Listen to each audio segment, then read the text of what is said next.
Hello, my name is John, and I am really excited because I get to be the one today to tell you that the hiring committee has done its work.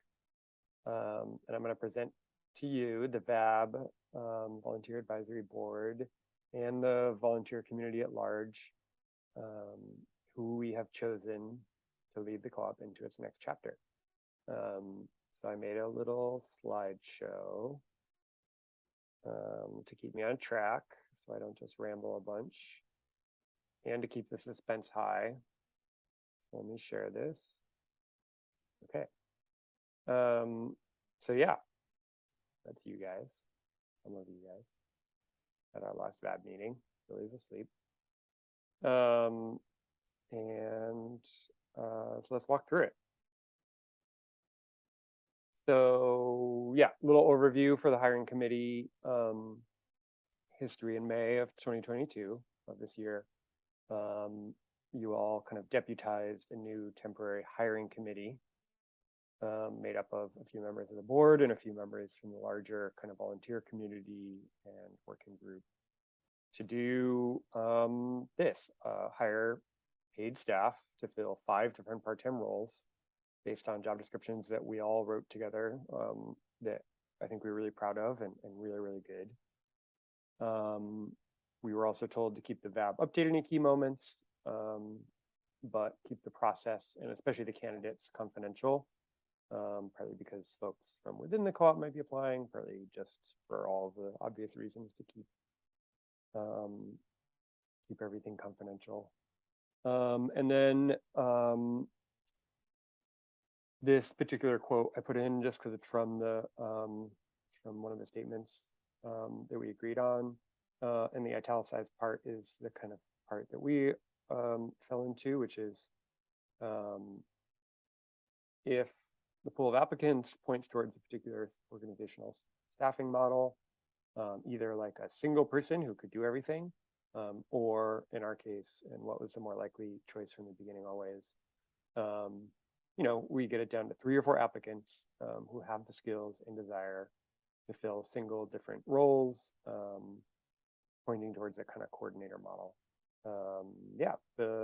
The hiring committee would request VAB and board approval to hire the applicants.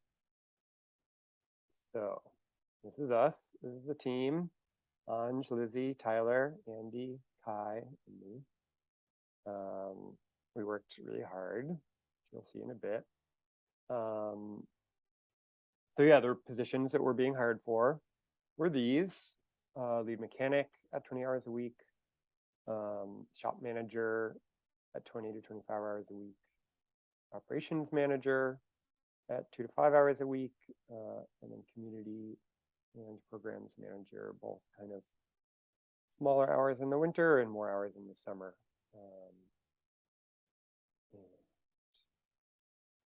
Our timeline and how this kind of played out was that in July, we released our kind of very quick and simple interest form. It was mostly contact info, so that folks could kind of express interest. We could kind of get a sense, this is the first time we've ever done this. We had no idea if we were going to 2 people who might be interested or 50,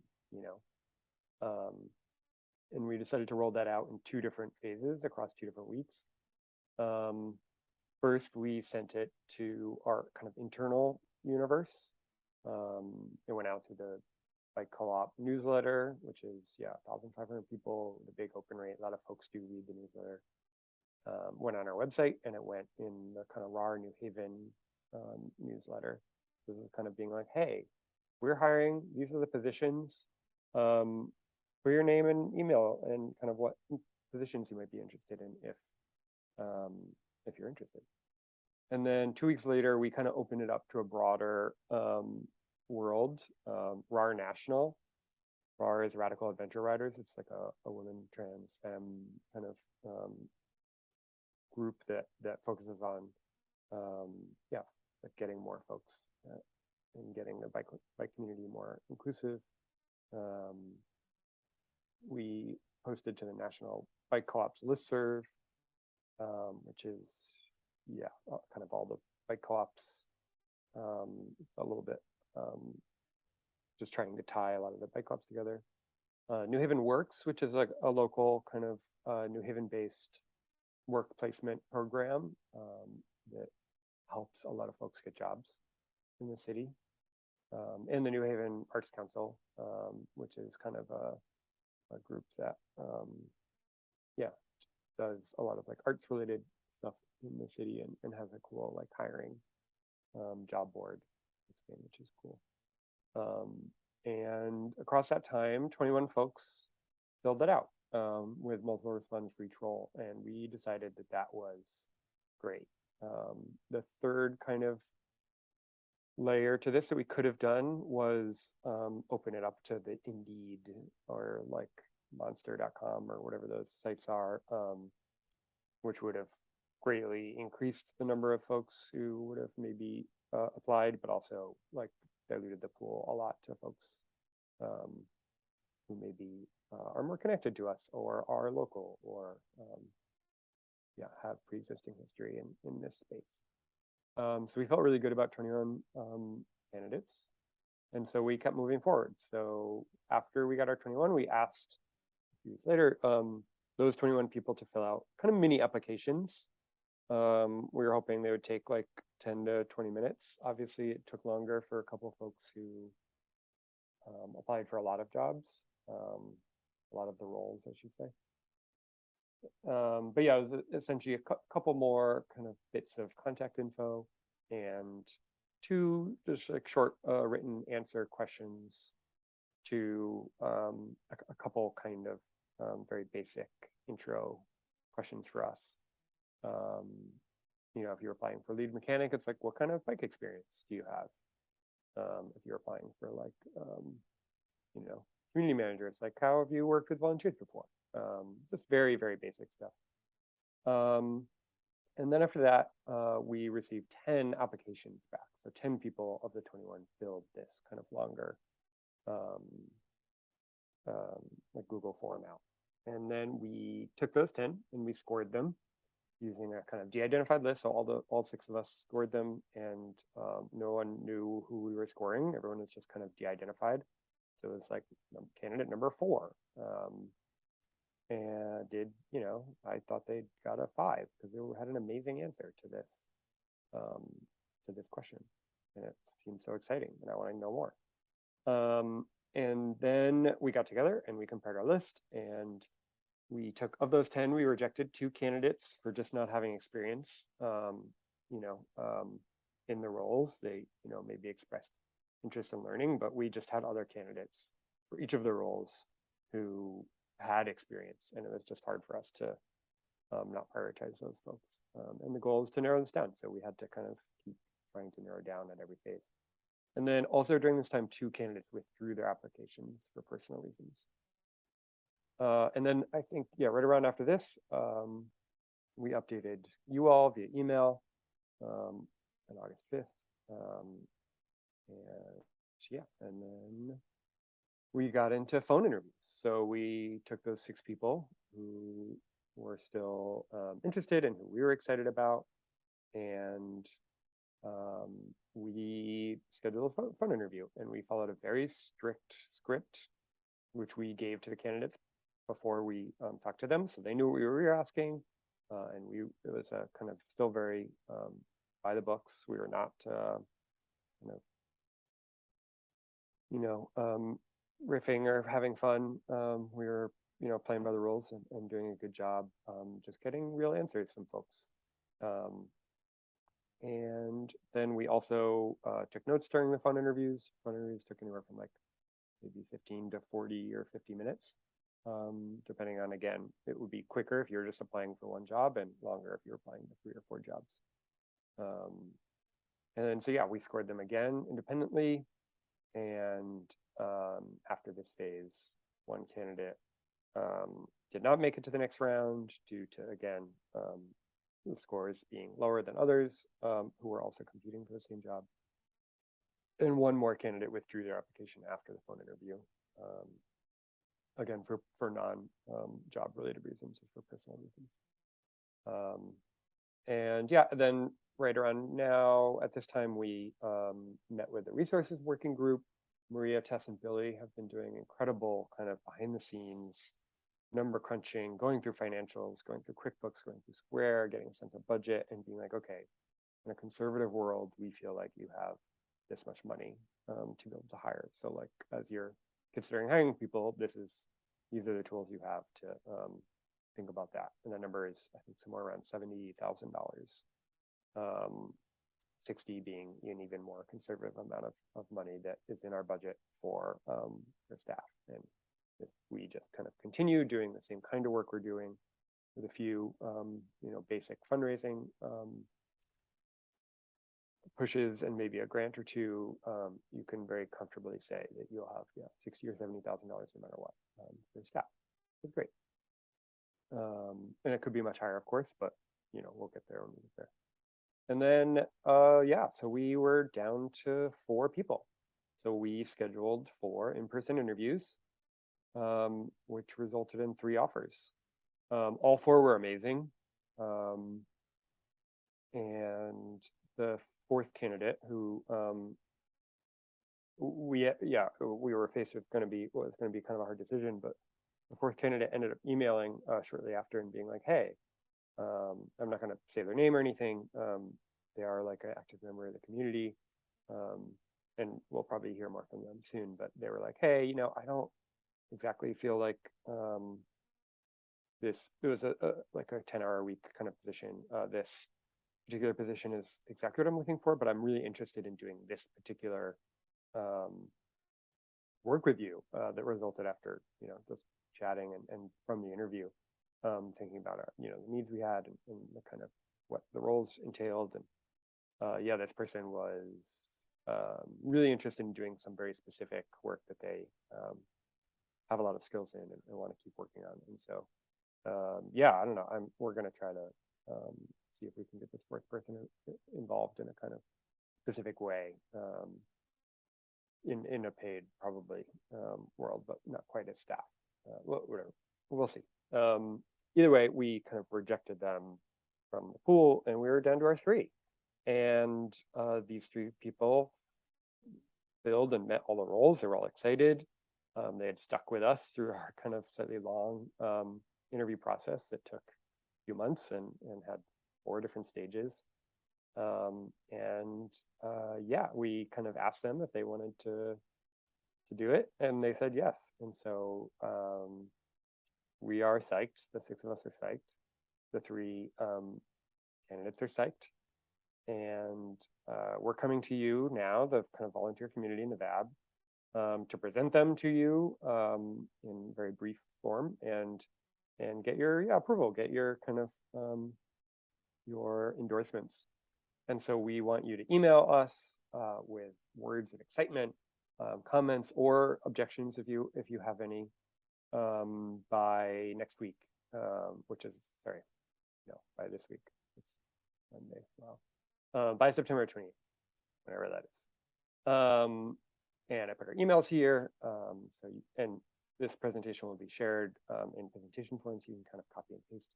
And we'd love, just if you're watching this video, which I'll be amazed, you're not just like skipping through the slideshow and then just being like, cool. Would love for you to shoot us an email and say, this is dope.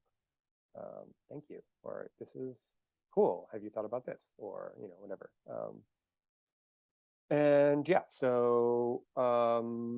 Just, gotta have some cool photos of the bike club in here from a few weeks ago. The space that we love, doing the kinds of things that we love. And this is what we want to continue doing. Really dragging this out so that the 3 people, which of course are at the end of the slideshow. Again, I'll be amazed if you're watching this and not already skipped through, but kudos if you've made it this far and are sitting tensely waiting. Things that we learned is, our community was a real asset. The folks, you guys, the folks who are a part of this team and who volunteer, who show up to rides, who are active. It's clear like you guys are excited about participating in all different ways. because as the field narrowed, the community folks really stayed very consistent, which was pretty amazing and really humbling in a cool way. Also, I just wanted to shout out like my other teammates in the hiring committee. This is a lot of work. It was yeah, 3 full months, a bunch of meetings every single week, if not more, for a few hours, and then also tons of hours doing individual work on our own, independently, outside of the meetings. And I just want to thank the team, Lizzie, Anj, Andy, Kai, Tyler. These guys just delivered a real beautiful amount of work to us and to the community. And yeah, I'm just so proud. It was such a good team. People worked really hard. Everyone had amazing thoughts, opinions, contributed a ton of work. This could not have happened without any one of these people. And so just feel really, really humbled that I got to be a part of it. Really humbled that we have such amazing humans who are a part of this. And for future rounds of doing this, because there will be more hiring always in the rest of our existence. It's a lot of work. So, just get ready for it to be a lot of work. Could be streamlined a little bit. We feel pretty good about our process. Would love to talk more about it. And yeah, to this point, we're curious about how you, the community, felt about us kind of walking a tough line between being confidential and kind of private and making sure this was a kind of closed process. And also like trying to run a public forum and keep you guys updated. And yeah, maybe we could have done a little bit more now that we knew our process. If we're going to repeat it, we could be like, oh yeah, after every phase we check in, or things like that. So just like notes for the future for us to figure this out. And so next steps, we are finalizing some details with these folks, just to kind of be specific about it.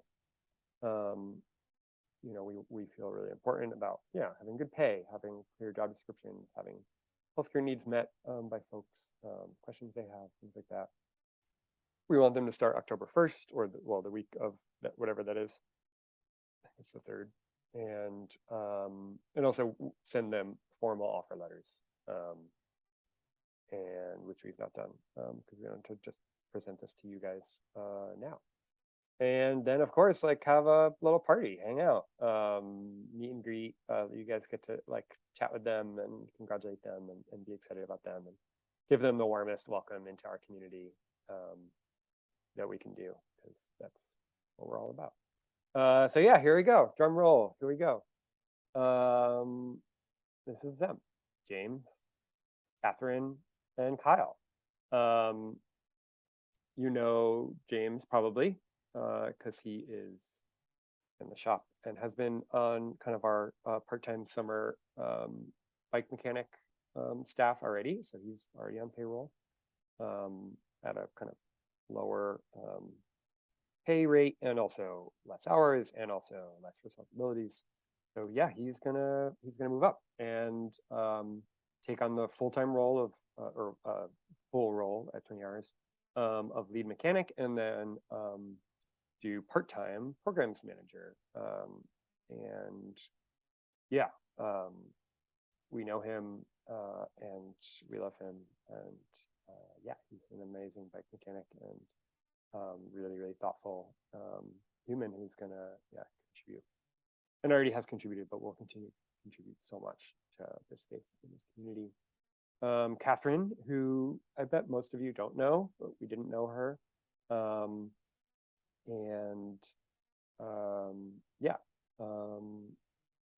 Is fantastic. We were impressed from beginning to end by Catherine's ability and the kind of things she brought to the table. Catherine is really excited about operations, community, and programs manager. She has a lot of community and programs experience. As I said here, kind of building spaces and programs in the state.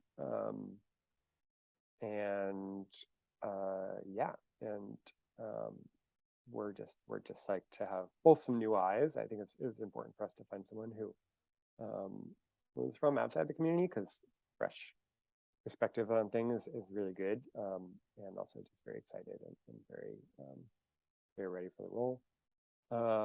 And Kyle, who many of we all know, Kyle is often at VAB meetings, and doesn't get to come to the shop during volunteer hours or shop hours as much because of his current job, but is just thrilled and psyched to join the team, and yeah, is excited and going to be taking on the kind of position of shop manager, so kind of running the space, and keeping our home kind of warm and friendly and upgraded and happy and safe. And yeah, just really excited to have all three. I think they all bring a lot of really strong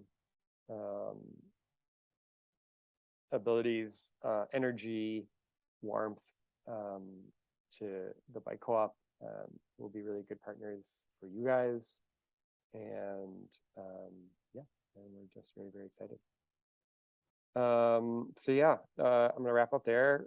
Thank you for your support during these months, whether it's from afar, just giving thumbs up, or from helping us document stuff, or if you're someone who applied and will participate in the process, thank you for applying. And yeah, we're just really excited to introduce these guys and welcome them into the community, and get your in the VAB and the volunteer communities kind of approval and endorsement for these folks. We'll send offer letters and start the transition the first week of October.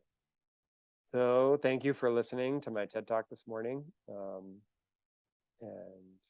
yeah, excited to talk to you guys very soon.